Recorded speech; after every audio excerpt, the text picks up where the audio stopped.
Hello everyone. आज के class में हम देखेंगे कि पीएचपी मैथ्स। पीएचपी मैथ्स का टॉपिक वेरी इंपॉर्टेंट टॉपिक है।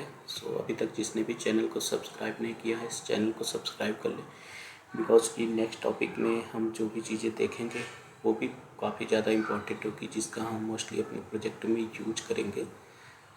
हम सेशन स्टार्ट करते हैं।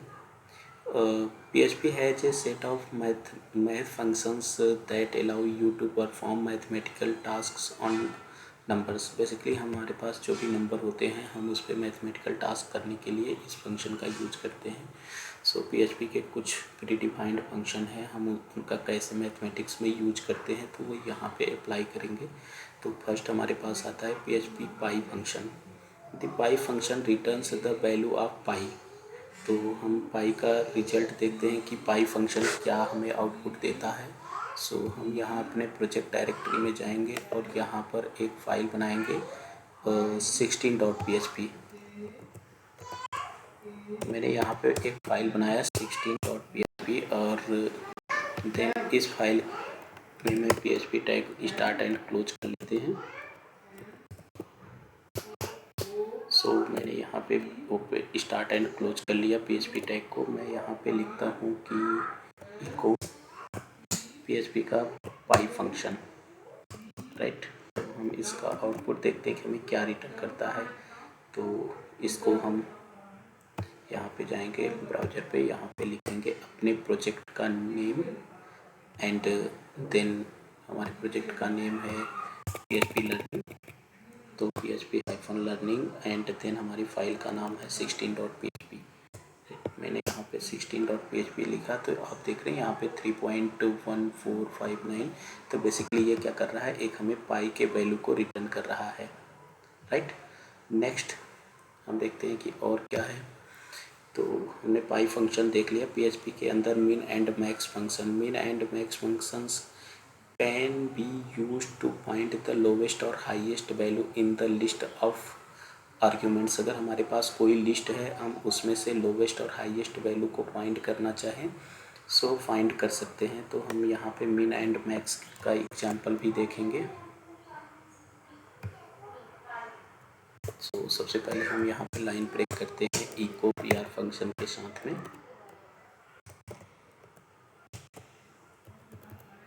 आफ्टर दैट मैंने यहाँ पे तो फिर यहाँ पे इको PR करते हैं।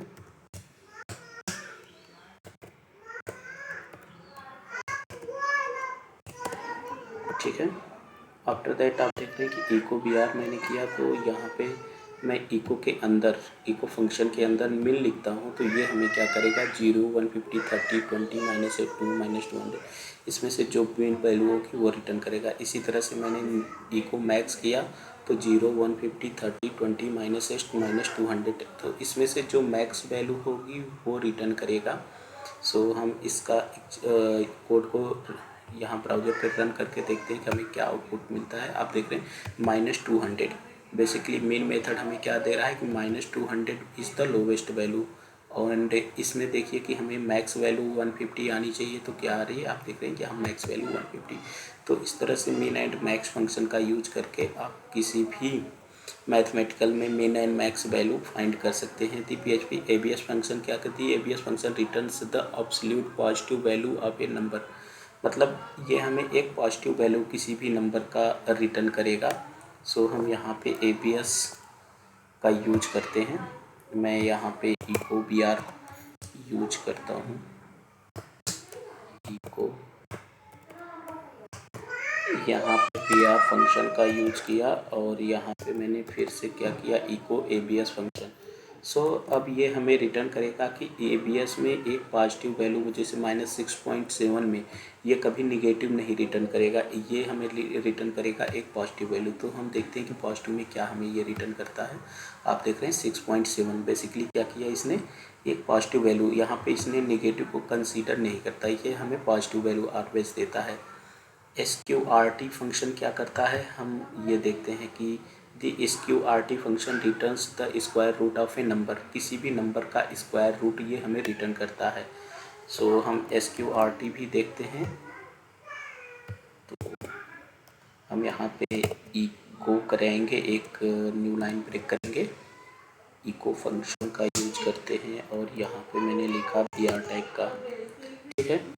आफ्टर दैट मैंने बी आर टैग के बाद यहाँ पे मैं लिखता हूँ कि echo S Q R T, मतलब echo S Q R T हमें क्या क्या रिटर्न करेगा 64। सो 64 का हमें स्क्वायर रूट आप देख रहे हैं 8, 8 इंटू 8 इजकल टू 64। तो मतलब इसका स्क्वायर रूट क्या है 64। 64 का स्क्वायर रूट क्या है 8, तो इसने हमें 8 रिटर्न किया। इस तरह से एस क्यू आर टी का यूज करके हम किसी भी फंक्शन का रूट रिटर्न करा सकते हैं। हम यहाँ पे राउंड फंक्शन देखते हैं कि राउंड फंक्शन क्या करता है। The PHP round function a floating point number up to its the nearest integer. तो PHP के अंदर इको राउंड फंक्शन का यूज हम कैसे करेंगे, यहाँ पे मैं जाता हूँ और उसके बाद इको बी आर एक लिखूँगा इको, और यहाँ पे मैं बी आर टैग का यूज करता हूँ। उसके बाद हम इस पर क्लिक करेंगे, देखते हैं कि राउंड फंक्शन हमारा कैसे वर्क करता है। यहाँ पे मैंने राउंड एक इको बी आर यहाँ पे भी लगा लेते हैं। सो मैंने यहाँ पे इको लिखा और यहाँ पर बी आर लगाया। सो यहाँ पे मैंने बी आर एक लगा दिया। अब आफ्टर दैट हम देखते हैं कि इको बी आर हमें क्या रिटर्न कर रहा है। सो मैंने यहाँ पे इसको इको बी आर लगाया। अब पेज को रिफ्रेश करते हैं, आप देख रहे हैं 1 and 0। बेसिकली राउंड मेथड क्या करता है कि जैसे 0.60 है तो 0.5 से अगर ये बड़ा है तो इसको 1 कंसीडर करता है। तो अगर आपका 5 होगा तो इसको जो है 0 कंसीडर करेगा। जैसे 0.49 है तो इसको इसने क्या किया कि 0.5 से वैल्यू छोटी है तो इसलिए इसने 0 रिटर्न करेगा।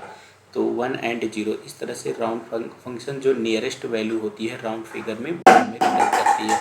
आफ्टर दैट हम देखते हैं कि रैंडम नंबर्स दी PHP के अंदर रैंड फंक्शन क्या होता है और ये क्या जनरेट करता है। तो हम इसके अंदर रैंड फंक्शन बेसिकली ये क्या करेगा, एक हमें रैंडम नंबर जनरेट करके देगा।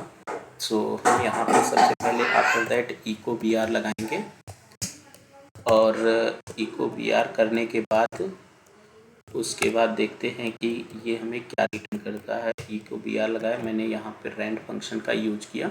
सो रैंड फंक्शन हमें क्या रिटर्न कर रहा है ये देखते हैं, ठीक है। रैंडम फंक्शन आपने देखा 1848 इस तरह से इस रैंड फंक्शन आपको एक रैंडम नंबर यूनिक जनरेट करके देता है। तो रैंड फंक्शन का भी मोस्टली हम अपने प्रोजेक्ट में यूज करते हैं, काफ़ी ज़्यादा यूज होता है, तो इसको आप एक बार कंसीडर करके रखिएगा। To get the more control over the random number you can add the optional min and max parameters to specify the lowest integer and the highest integer to be the returned। तो Rand function के अंदर more than हम यहाँ पे lowest and highest को कैसे find करेंगे। For example if you want to random the nearest between 10 and 100, अगर आपके पास दो वैल्यू है 10 and 100 उसके बीच का अगर आपको वैल्यू रिटर्न कराना है तो हम रैंड फंक्शन के अंदर कैसे रिटर्न कराएंगे, इसका भी एक एग्जांपल देख लेते हैं। सो मैं यहाँ पे हमें एक लाइन ब्रेक करनी है। इको मैंने क्या किया, यहाँ पे बी आर का यूज किया। सो मैंने इको बी आर लगाया। आफ्टर मैंने इको रैंड फंक्शन का यूज किया। अब देखते हैं कि हमें ये क्या रिटर्न करता है। सो आप देख रहे हैं इसने 28 रिटर्न किया। 28 क्यों रिटर्न किया, मैं कहता हूँ कि इससे मतलब 10 and 100 के बीच में मुझे कोई रैंडम नंबर 10 and 100 के बीच में वो 2 डिजिट का आपको रैंडम नंबर जनरेट करके दे देगा। सो इसने 2 डिजिट में 28 हमें जनरेट करके दिया। अगर एवरी टाइम आप हिट करोगे तो एवरी टाइम ये वैल्यू डायनेमिक पेयर में चेंज होती रहेगी। आप देखो अभी ये कुछ और देगा, अभी इसने 50 दे दिया। तो इस तरह से आप रैंड फंक्शन का यूज करके रैंडम कोई भी यूनिक वैल्यू फाइंड कर सकते हैं बिटवीन। यहाँ पे मैंने 2 लेंथ 3 लेंथ, इसी तरह से आप जैसे मान लीजिए OTP का कोई फंक्शन बनता है तो OTP के लिए मोस्टली आपने देखा होगा 4 डिजिट होता है।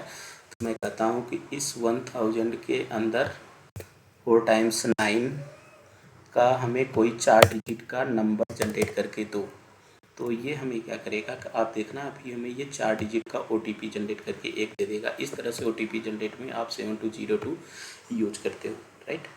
आई थिंक आपको चीज़ें अंडरस्टूड हो पाई हैं कि PHP का मैथमेटिक्स क्या है। सो अभी तक जिन्होंने चैनल को सब्सक्राइब नहीं किया है तो प्लीज़ चैनल को लाइक एंड सब्सक्राइब कर लें ताकि आगे के नेक्स्ट वीडियो में आपको इजली नोटिफिकेशन फाइंड हो सके। Bye everyone, thank you so much.